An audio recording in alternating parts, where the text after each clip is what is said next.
शिष्य के लक्षण बताए हैं। आप चाहे तो शिष्य भी बन सकते हो, आप चाहे तो चेला भी बन सकते हो।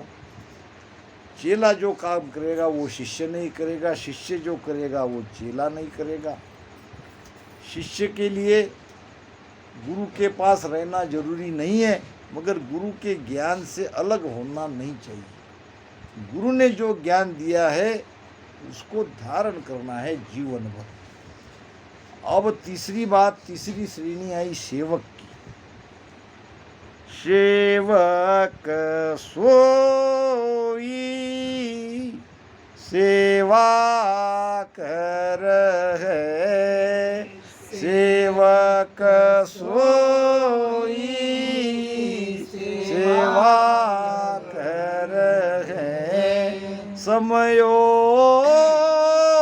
सर आयो बे, समय वो सर आवे बे। तन मन धन लग वे नहीं चूके, तन मन धन लग वे नहीं चूके। से सेवक सत भाई बे, से सेवक सत भाई बे। तीन रीत पर मोद हमारो, तीन रीत पर मोद हमारो। सुन ली जो नर नारी बे, सुन ली जो नर नारी बे। चित आवे सोई राह संभावो, चित आवे सोई राह संभावो। सब पर मेरा मारी में, सब पर मेरा मारी में। सेवक की बात कह रहे हैं। सेवक सेवा का अवसर खोजता है। हम जाते हैं सत्संग में, बैठने के लिए जगह देखते हैं और कौन सा ज्ञान सुनाएंगे गुरु महाराज, इस पे ख्याल देते हैं। कोई सुनने वाले हैं तो उस तरफ देते हैं, अब कोई उधर भोजन प्रसाद के तरफ ख्याल देते हैं, तो कोई सोने के लिए ठीक ठाक मिल जाए। मगर सेवक ये नहीं करेगा। सेवक सेवा का अवसर खोजेगा, कहाँ कमी है, क्या करना है, कौन सी सेवा मैं करूं। जैसा सेवा का समय अवसर उसे मिलता है वो तन मन धन से सेवा करने में जुट जाता है। तुम्हारा देखो ज्ञान ध्यान सत्संग भजन क्या करना है तुम उधर करो। मेरे लिए तो बहुत ऐसे देखे मैंने रामचंद्र, सेवा का अवसर खोजते हैं, उनका ध्यान सेवा की तरफ ही रहता है। जब मैं नया नया रामसनी बना था तो जलगांव जाता था। जलगांव में गुरुजी के कई सेवक थे। अब उस समय अलग अलग गांव में सत्संगें होती थी। अब कोई 10 किलोमीटर, कोई 15 किलोमीटर। अब महाराष्ट्रियन लोग इधर के यवतमाल जिले के निकल जाते थे वहाँ। अब गुरुजी ये गांव से गाड़ी लेके वो गांव निकल गए। फिर हम पूछते थे भाई कैसे जाए, गुरुजी गए कहाँ, वो गांव कहाँ है। तो वहाँ बड़े बड़े गुरुजी के आदेश का पालन करने वाले वो कहते थे चिंता मत करो, तुम बराबर वहाँ पहुँच जाओगे, तुमको यहाँ से हिलना नहीं है, गाड़ी आएगी और उस गाड़ी में आपको बैठना है। अपनी गाड़ी या अपने पैसे की किराए की गाड़ी से वो लोग उस सत्संग में भेजते थे। यह है अवसर तलाश करना, अवसर को खोजना। अब सबके सब हम बैठ जाते हैं, परोसने वाले एक आध दो रहते हैं, या छोटे छोटे बच्चों को हम भोजन परोसने के लिए देते हैं कि भाई तुम परोसो, और हम बैठे रहते हैं। क्या हम परोस नहीं कर सकते? हम सेवा नहीं दे सकते? यहाँ तो देवता ने प्रश्न पूछा है स्वर्ग में, किसको? देवता को। लोका में को लोक बड़ो है, देवा में को देवा, नामा में को नाम बड़ो है, सेवा में को सेवा। देवता ने प्रश्न किया, जवाब दिया देवता ने, लोका में मृत लोक बड़ो है। प्रश्न समझ गया? 4 प्रश्न थे। 3 लोक में कौन सा लोक बड़ा है? हजारों नाम में कौन सा नाम बड़ा है? और सेवा में कौन सी सेवा बड़ी है? लोका में को लोक बड़ो है, देही में को देहा। कितने शरीर है?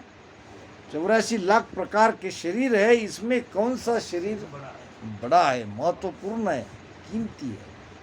तो उत्तर दिया, लोका में मृत लोक बड़ो है, देही में नर देहा, नामा में बड़ राम नाम है, सेवा में संत सेवा। अब महाराज ने तो बता दिया, संतों की सेवा, सत्संग में राम स्नेह की सेवा से बढ़िया कोई सेवा है ही नहीं। अब हम देखते हैं, उस दिन दाबड़ी के मंदिर में संगत थी, वहाँ अनाथालय में संगत करी थी, और सब बूढ़े बाढ़े वहाँ आए थे। हमने देखा कि वो जो अनाथालय चला रहा था, वृद्धाश्रम, खुशहाल राव उनका नाम था, और क्या गजब की सेवा कर रहा है। अकेला अपने बल पे, ना पैसा ना कोई पैसा आने की उम्मीद, और कर रहा है 80 बूढ़े माता पिता की सेवा। तो कुछ नहीं कर सकते हो तो दीन दुबले की सेवा तो भी कर सकते हैं। अब यहाँ अगर रामस्नी की सेवा करने का अवसर मिलता है तो इससे बढ़िया क्या? क्योंकि हम तो जानते हैं, वाणी में लिखा है महाराज ने, त्रिकुटी चढ़िया साध को न्यात जिमावे कोय, वाह सरबर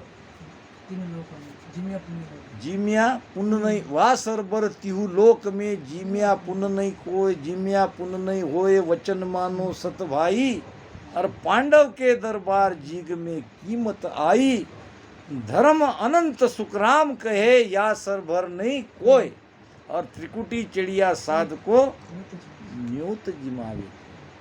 न्योत समझते क्या? आमंत्रित, प्रेम से आमंत्रित करके त्रिकुटी पहुँचे हुए साधु को अगर आप घर पे जिमाने ले जाओगे, अगर वो जिमने के लिए राजी हो जाएगा, तो आप 3 लोकों में जितने जीव जंतु है सबको खिलाने का पुण्य मिलेगा। ये पेट नाट के अंग में महाराज ने लिखा है। अब ऐसे संतों के जिमाने से आपको 3 लोक को जिमाने का फल मिलता है, तो ऐसी संतों की सेवा करने से आपको क्या नहीं मिलेगा? तो सेवा में कसर मत रखो। ये बहुत कमियां हमारे महाराष्ट्र में है, क्योंकि वो ज़माना अलग था, ये ज़माना अलग है। जब हमारे पूर्वज पिताजी रामस्नी बने थे, तब नए नए सब जगह था, इस बंजारों को इसमें लाना है, इसको कोई तकलीफ होनी नहीं चाहिए, इनसे पैसा नहीं मांगना है। अगर मांगेंगे तो ये लोग चले जाएंगे, खाने पीने वाले लोग हैं, बड़ी मुश्किल से आए हैं, तो उनको कोई तकलीफ नहीं। एक पैसा देना नहीं, किसी की सेवा करना नहीं, तो बस राम राम करो, संगत सुनो, सब हो जाएगा। वो उस जमाने में उस दिन की बात बराबर थी। आज वो सेवा कर ही नहीं रहे, कोई वही चली आ रही है, परंपरा वही चली आ रही है। आज सेवा भी करना है, धन भी लगाना है धर्म के लिए। धर्म का प्रसार कैसे होगा? तुम पैसे अपने अपने आप दबा के बैठोगे तो धर्म का प्रसार नहीं होगा। यही कारण है एक में के रिश्तेदारी रामस्नी बन रहे हैं, नए कोई नहीं आ रहे, क्यों? जान नहीं है इसमें, कोई करना ही नहीं चाहता है। तो ये कमी है, बुरा मत मानना। जागो, उठो, धर्म को बढ़ाओ। आप धर्म की रक्षा करोगे तो धर्म आपकी रक्षा करेगा। ऐसे बैठे मत रहो, बैठने का समय नहीं है। कितने लोगों के बच्चे सत्संग को आते हैं, ये भी सोचने का विषय है।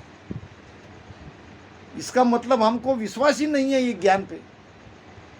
अगर विश्वास रहता तो हम तो 84 से मुक्त होते, हमारे बच्चे को 84 में भेजेंगे क्या?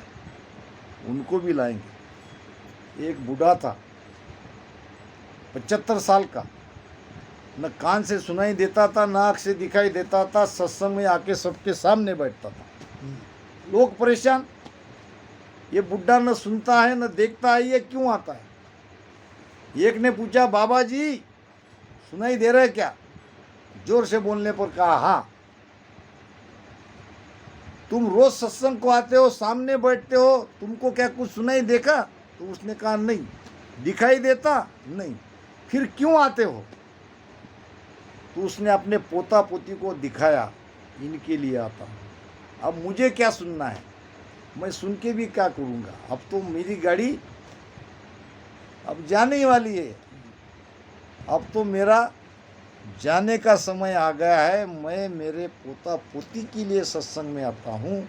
कम से कम ये भी कर सके तो भी बहुत बड़ी सेवा होगी। सेवा कई प्रकार की है।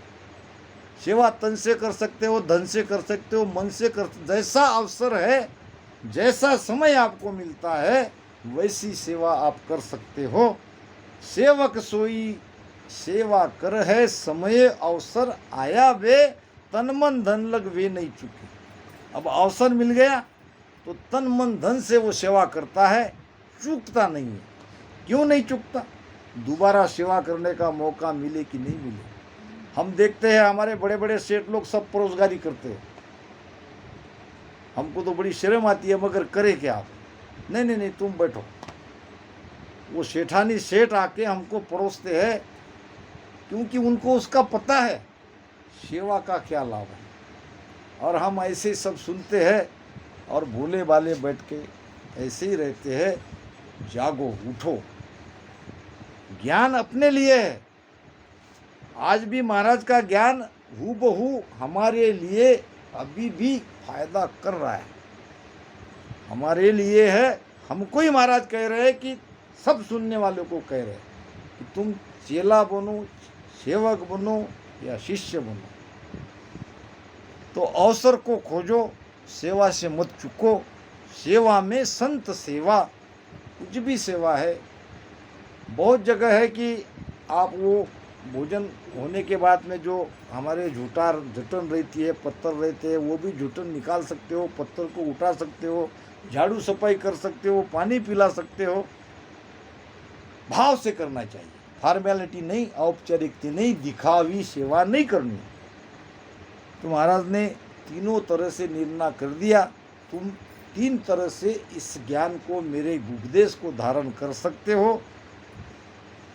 फिर आगे विशेष बात कही है महाराज ने आखिर में। महाराज के हर अर्जस में आपको जो टेर है उसमें विषय आएगा और सबसे आखिर में उसका सार आएगा, बीच में उसको सपोर्टेड ज्ञान मिलेगा।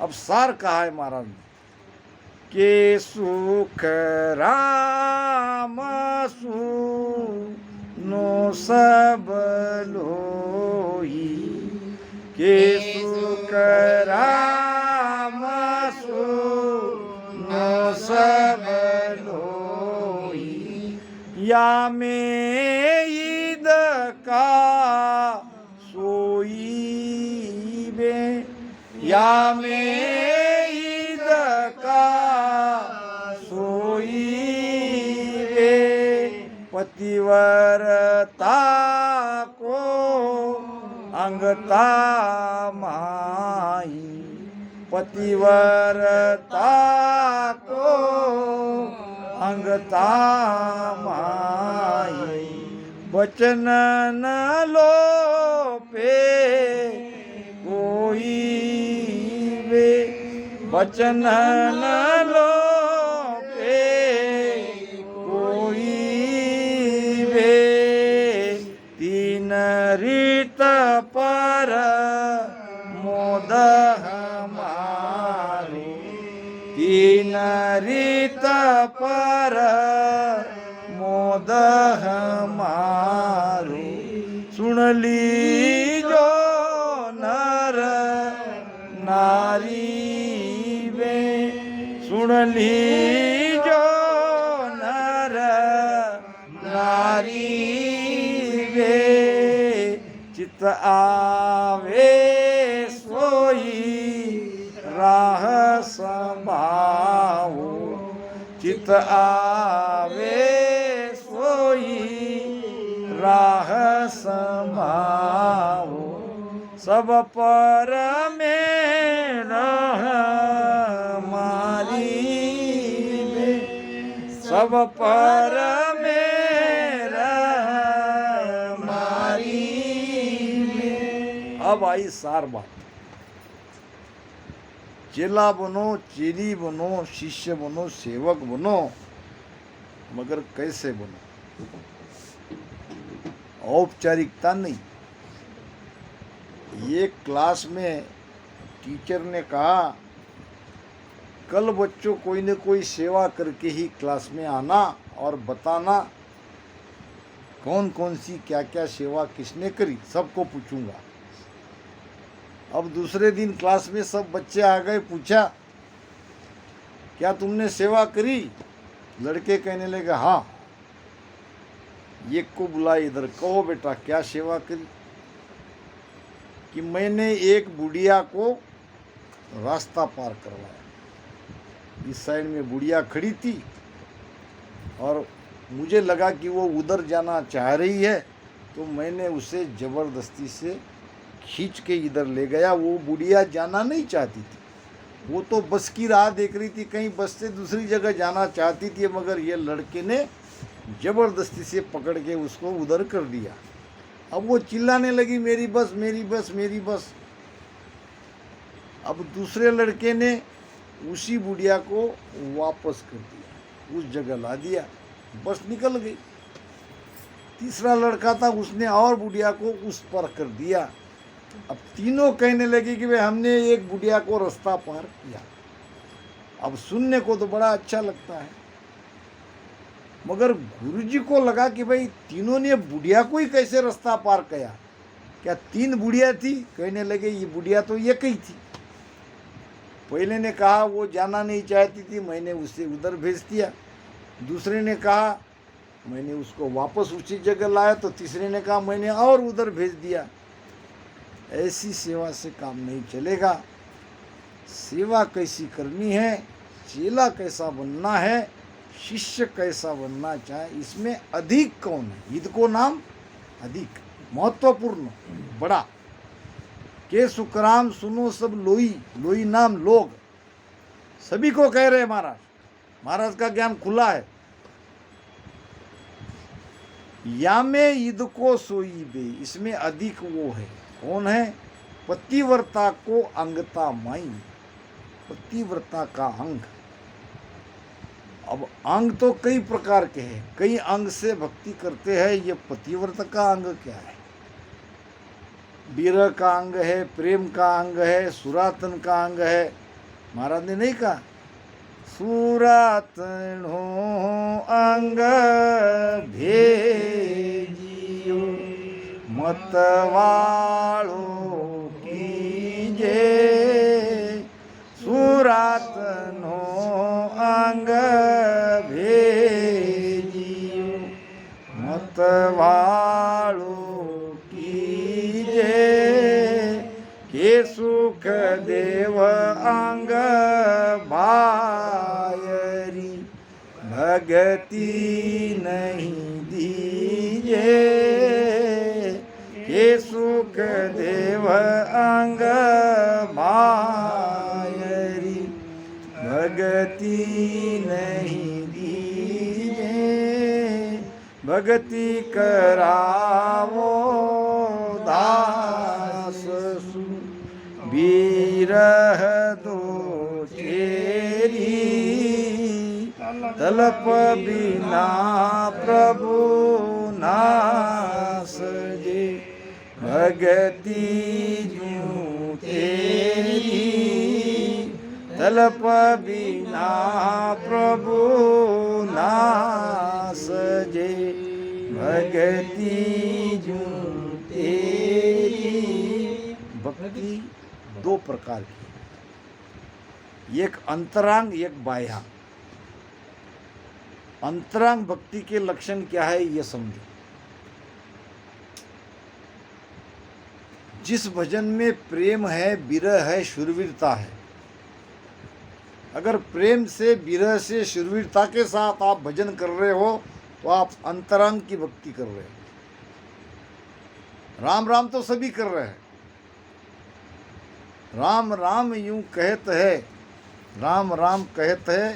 महाराज ने कहा है गत मुगत लग पहुँच है, आगे पहुँचन कोय, आगे पहुँचन कोय, वचन मानो सत भाई।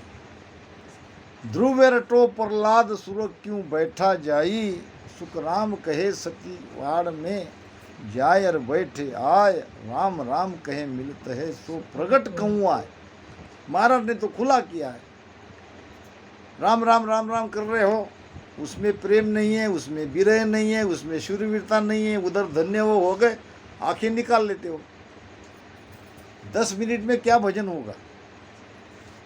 भजन में प्रेम, विरह और शूरवीरता अगर है तो अंतरांग की भक्ति है, और ये अंग नहीं है और राम राम कर रहे हैं तो ये बाह्यांग की भक्ति है। और महाराज कह रहे के सुखदेव अंग बाहरी भक्ति मत दी, ये बाह्यांग की भक्ति मत तो देव, इससे कुछ होने वाला नहीं है। अंतरांग की भक्ति देव, मेरी आत्मा परमात्मा से मिल जाए, ये जीवात्मा बंधन से मुक्त हो जाए, इसी के लिए तो भक्ति करनी है। तो इसमें है एक अंग पतिव्रता का, इसको समझना जरूरी है। एक स्त्री जब परिवार में रहती है तो उसके सास है, ससुर है, जेठ है, देवर है, देवरानी है, ननंद है, और भी है, पति भी है। वो सबके साथ प्रेम करती है कि नहीं? अपने ससुर से भी प्रेम करती है, सास से भी सेवा करती है, जेठ जेठानी देवर सबको प्रेम देती है। मगर जो प्रेम अपने पति को देती है वो और किसी को देती क्या? नहीं दे सकती। यह है पतिव्रता का। पतिव्रता के अंग से भजन करना है, एक गुरु के अलावा किसी को नहीं मानना, एक गुरु के ज्ञान के अलावा किसी को नहीं मानना, यह है पतिव्रता का अंग। और सब ज्ञान को सुनना, जो धारण करने योग्य है वो धारण करना, मानना है गुरु के वचन को, धारण करना है गुरु के ज्ञान को। जैसे एक स्त्री अपने पति को परिवार में रहते हुए भी, एक घर में रहते हुए भी अपने पति को जो प्रेम देती है वो और किसी को नहीं देती, प्रेम तो सब पर करती है। इस प्रकार से हमको भक्ति करनी है। बहुत लोग कहते हैं कि राम नाम पतिव्रता, राम नाम रटन करो। मैं नाम वाला नहीं हूँ, मैं तो गुरु वाला हूँ। मैं तो कहूँगा ये गुरु को मानो, गुरु के वचन में रहो, गुरु जो कहे वो सुनो। अगर वो सदगुरु है, उनके द्वारा आपके अंदर निरंतर जगह है तो, नहीं तो यहाँ भी बहुत गड़बड़ हो जाती है। तो महाराज ने निर्णय किया है कि सुखराम सुनो सब लोई, या में ईद को सोई बे। पतिव्रता का अंगता माई, उसके अंदर में पतिव्रता का अंग चाहिए। पतिव्रता का अंगता माई, वचन न लोपे कोई भी। पतिव्रता स्त्री कैसी कहती थी? एक राजा के नगरी में एक सती थी, और रानियां, अब पुराने जमाने में राजा की कई रानियां थी। अब रानियां आके कहती थी राजा को कि हमको सती स्त्री से मिलाओ, हम उसे देखना चाहती है, हम उससे पूछना चाहती है कि हमारे अंदर क्या कमी है। हम इतनी रानियां होके भी एक भी सती नहीं कहलाती। हमारे पास धन है, नाम है, सब गहने हैं, जो चाहे सुख हमारे पास है, मगर ये की दुख है। और बाया में जलन बहुत ज़्यादा रहती है। वो सती को हमको देखना है, उससे मिलना है। क्या है उसके, क्या दो सींग है, क्या है हमारे अंदर, क्या कमियां है, हम क्यों सती नहीं बन सकती। राजा के पीछे लग गई। अब वो सती का पति राजा का नौकरी था। अब राजा ने कहा, देखो भाई, अगर सती को मिलना है तो तुमको ये रानी वाला भेष उतारना पड़ेगा, सीधे साधे भेष में जाना पड़ेगा। मैं भी, अगर हम अपने भेष में जाएंगे तो वो मिलेगी ही नहीं, वो तो हमारे दर्शन करेगी, चरण में झुक जाएगी, चली जाएगी। राजा के सामने कौन आएगा। तो मैं भी मेरा भेष बदलाता हूँ, तुम भी तुम्हारा भेष बदल के चलो। दिन तय हो गया। अपनी सभी रानियों को लेके राजा भेष बदल के सादे कपड़े में गए। पतिव्रता जो स्त्री थी, जो सती स्त्री थी, उसके घर दरवाजा खटखटाया। कौन? तो ये कहने लगे, मेहमान, दरवाजा खोलो। वो सती कहने लगी, मेरे पति के आज्ञा बगैर दरवाजा नहीं खुलेगा, चाहे तुम मेहमान हो, चाहे कोई भी हो, मेरे भी मैके के क्यों न हो। अगर मेरा पति आदेश देता है तो मैं दरवाजा खोलूंगी। बात की गहराई को समझे। वापस चले गए। राजा ने उसके पति को बुलाया, जो उनका सेवक था, दास था। अरे भाई, कल आपकी पत्नी जो है उसको कह के जाना कि अगर कोई आए मिलने के लिए तो दरवाज़ा खोलना। राजा बोलने के बाद नौकरी की क्या विसात। ठीक है महाराज, जैसी आपकी इच्छा। दूसरे दिन दोबारा भेष बदल के गए तो दरवाज़ा खुल गया, क्योंकि पति ने पहले आज्ञा दे रखी थी। आइए बैठिए। अब नए लोगों को देख के रानियां भी देखने लगी। एक साधारण स्त्री सादे कपड़े में उनके सामने है, न कोई मेकअप, न कोई गहने। रानी कहने लगी इशारा, ये सती, ये तो एक साधारण स्त्री है। फिर वहाँ छोटे छोटे पत्थर के टुकड़े पड़े थे और एक लाठी पड़ी थी। एक रानी ने पूछा, अब रानी तो नहीं बन के आई थी, कि ये लाठी क्यों है। तो पीटने के लिए। पीटने के लिए कौन पीटता है? तो मेरा पति। क्यों पीटता है? ऐसे रोज नहीं पीटता। मेरा पति राजा के यहाँ नौकरी करता है। अगर वहाँ डांट पड़ताल हुई, कोई काम ज़्यादा हो गया, या राजा ने डांटा या किसी ने और गुस्सा हुए, तो घर आते हैं और गुस्से से आते हैं। अब गुस्सा तो किसी के ऊपर निकालना ही है। अगर उसको लगे कि भाई गुस्सा निकालना है तो मुझ पर ही निकालना है, तो मैं तैयार रहती हूँ। अगर मेरे पति को लगे कि उसको लाठी से पीटना है, तो बीच में लाठी ढूंढने कहाँ जाएंगे। इसलिए लाठी भी सामने हाजिर रखती हूँ रोज। गुस्सा आ गया, पीटने के मन हुआ, लाठी से उठाए लाठी और मारे, और मैं मार खाती।